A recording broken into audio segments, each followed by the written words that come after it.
Alright, so up next we're going to take a look at our transport controls, which is going to be everything at the top here. So first off, we're going to go left to right. First on the list is going to be link. Link allows you to sync multiple devices so that when you press play on one, you also are pressing play on the other. There's a lot about this. It's really hard to go into detail about, but it has its limitations. I would just suggest you research it. Tap allows you to tap a tempo, and then Ableton will calculate that tempo for you. So if you click this 4 times, you can see I clicked it at a rate of 215 beats per minute. If I go slower, I get this. Up next, we have our tempo slider, which you can click and drag upward or downward. Upward increasing the tempo, downward decreasing the tempo. You could also double click and type a tempo, and then hit enter. You're good to go. Another thing, if you want to get very fine increments of tempo sliding, you can hold shift while you drag, and that gives you decimal points. Up next, these two buttons here I've actually never really used, but these will temporarily either increase or decrease the song tempo to synchronize to external music. Up next, we have our time signature, which by default will be 4/4, but you can change by typing or clicking and dragging each individual value. Once we move on to our main timeline here, I'll show you guys how you can add time signature changes. The next button here that's very important to know is this is your metronome button.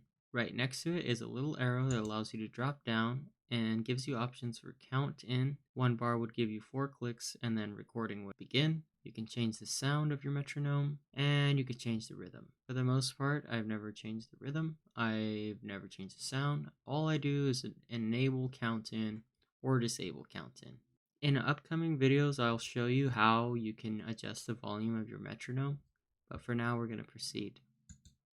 Okay, and then this button here I also do not use very often, but it says this is the quantization menu. So you can choose this to choose the global launch quantization. It's used to avoid rhythmical error when playing clips. It is also used to determine when playback will begin when using link. This feature is used to quantize clips within your session view and keep everything in sync. And it would adjust the length at which your clips would play back.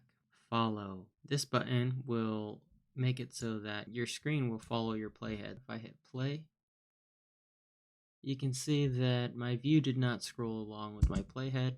However, if I enable this and do the same, you can see my view follows my playhead. Right next to that, you have a bar and beat counter. Next to that, you have your play button. You have your stop button. Very important tip here, when you are zoomed in a session and you want to go back to the very start, you can actually double click your stop button and your cursor will jump back to the start. Right next to that, you have your record button, which as you saw there automatically began trying to record. And that is something that is in preferences. You can make it so that when you hit record, you have to then press play. Or you could just make it so that it'll automatically start recording. And like I said, the count in is determined here. So if I don't want to count in, I could just hit record and we would be recording. But as you can see, nothing is recording because nothing is record enabled. But we will get into that more soon. This plus icon allows you to overlap MIDI. So say I record one MIDI pattern and it's for drums, and then I want to go in and add a hi-hat on a second pass. I can do that if I enable the plus. Otherwise, MIDI will just record over itself. So a quick demonstration of that. MIDI-wise, you can see if I... so you can see it's recording over when I press keys, but if I hit the plus button, now when I add keys, it adds to it. As you see, I was just using my keyboard to type those notes in, and we will get to how that is enabled very, very shortly. This button allows you to enable automation recording. So without it, you will not be able to record automation. You can also actually record automation by clicking and dragging parameters while recording. Next to that, this button here will sometimes highlight orange, and Basically, when that happens, it means that you need to re-enable your automation. Sometimes they'll get overridden and you just need to click that button to re-enable your automation. This button right here is a lifesaver, and that is capture MIDI. So if I was to be playing something on a keyboard, in this case I have my computer as a keyboard. If I'm pressing some stuff, these are chords, I'm not recording, but if I hit this button, you can see it captures any MIDI that I was playing, however did not record. This next button is a session record button, and it is one that I don't use very often. It's used to record audio from your session view. So next, these numbers here allow you to input a loop duration. So next we're going to take a look at looping. Just for your reference, Command L activates or deactivates a loop. I can select a range, hit Command L, and my brackets will jump there. That is the best method that I have found for making loops. This is the loop icon here, and these two icons next to it just prevents you from recording information either before or after the loop point. And over here on the right, we have our pencil tool, which is activated with B. And then we have our computer keyboard, which is toggled with M. The computer keyboard is how I was able to type notes. And B allows you to use the pencil within the piano roll. So a quick shortcut here would be Command Shift M to create a MIDI clip. And you can see it's empty. And this pops up. And I can edit the piano roll here. So if I take my pencil tool,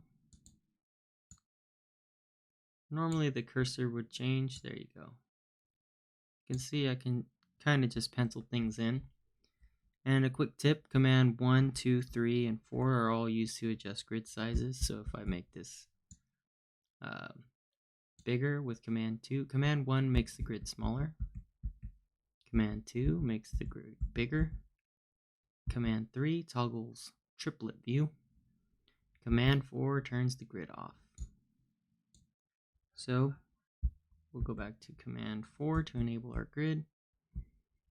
And you can adjust the size of your notes. That way when you input a note with the pencil, it will be whatever size the grid is. As you can see, you can make quick rolls with this, or you can write chords and quickly edit MIDI. That's B. Highlight all of this and delete. And up next we have this key button here, which allows you to customize any key shortcuts. Anything that is orange could then be assigned a key. So if I were, for example, to say I want this MIDI track to be soloed with the button H, you can see now if I turn this off now, when I hit H, so I have to turn off my keyboard here.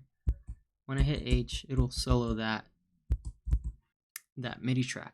Command K toggles this feature. And I can go in here and also delete that key command. Okay, so then we have our MIDI button, which allows you to assign MIDI parameters. So if you have knobs on your MIDI controller, you could hit Command M, you could click something and then twist the knob, and it'll assign it to that button. So the CPU meter will tell you how much CPU you're using in a session. So if I have a sample here, so as you can see, when I start throwing processing and stuff on, you'll see how much percentage of your CPU you're using. As you can see, I'm hardly using any just because this is a very processing unintense session. So that will be everything that you need to know in the top transport controls.